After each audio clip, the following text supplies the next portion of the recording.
ঈশ্বরদীর মাজদিয়া মাদ্রাসা মাঠে মাজদিয়া ফুটবল টুর্নামেন্টের উদ্বোধন করা হয়েছে।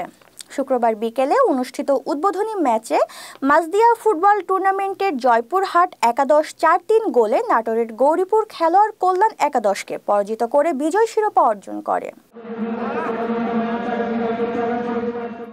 ৯০ মিনিটে টানটান উত্তেজনাপূর্ণ খেলা গোল শূন্যভাবে শেষ হলে কমিটির সিদ্ধান্ত মতে পরে অনুষ্ঠিত ট্রাইব্রেকারে জয়পুরহাট একাদশ ৪ গোল ও গৌরীপুর খেলোয়াড় কল্যাণ একাদশ ৩ গোল দেওয়ায় জয়পুরহাট একাদশ বিজয় অর্জন করে।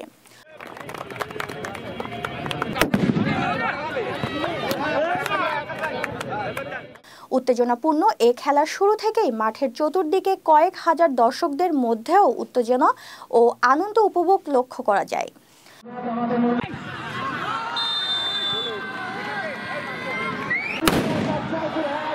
এদিকে খেলা শুরুর আগে উদ্বোধনী অনুষ্ঠানে ঈশ্বরদীতে একটি স্টেডিয়াম নির্মাণের দাবি এবং সুস্থ জাতি গঠনের পাড়ায় পাড়ায় খেলাধুলার চর্চা বৃদ্ধির আহ্বান জানিয়ে বক্তব্য দেন ঈশ্বরদী উপজেলা প্রেস ক্লাবের সভাপতি ও সাংগঠনিক সচিব তৌহিদ আক্তার পান্না।